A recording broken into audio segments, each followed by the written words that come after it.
So I saw a couple people asked on the video I recently posted that I'm putting this here Pro charger on my Ram 1500, which does happen to be a lease.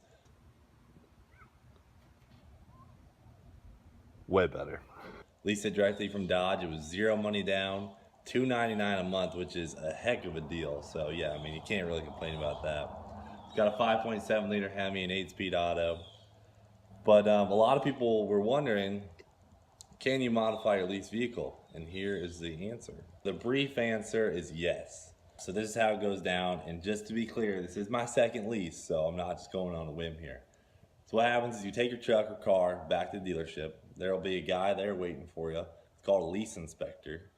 And what they do is they look at your truck or car and they go down kind of a list. So they look for mechanical problems. You know, is there anything done to the powertrain, or is it messed up? You know, is the engine run good? Check engine lights, things like that.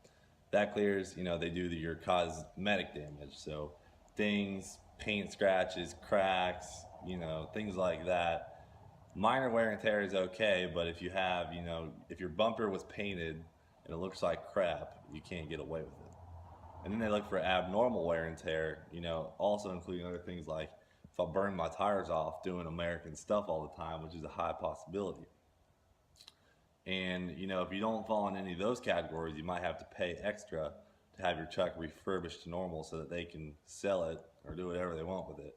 But, you know, you are liable for things like that. So moving on to whether or not you can modify it, the answer is still yes. And here's how it works. So with a Pro charger, I'm lucky enough to be using a Pro charger, so they're 100% reversible. So I mean, you put a Pro charger on, it's a bolt-on system for the most part.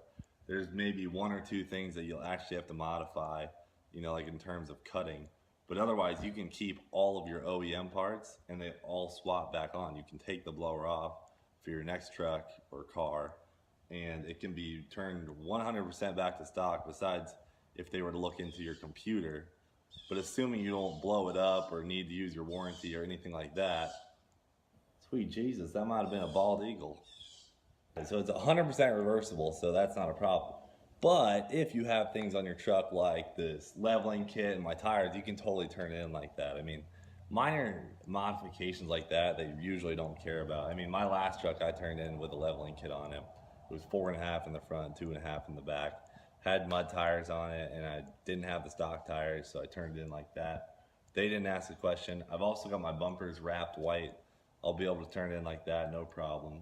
So yeah, you can modify it to an extent. Now, if you get, you know, all too American on us and do like a twin Turbski kit and, you know, have modifications done to the motor, that's where you might run into trouble. If you're fabbing your truck up and doing, you know, some crazy stuff to it, that's where you get in trouble, and you probably won't be able to return it to stock very easily. And that is how you can't turn in your lease. So to answer your question, you can modify a lease vehicle.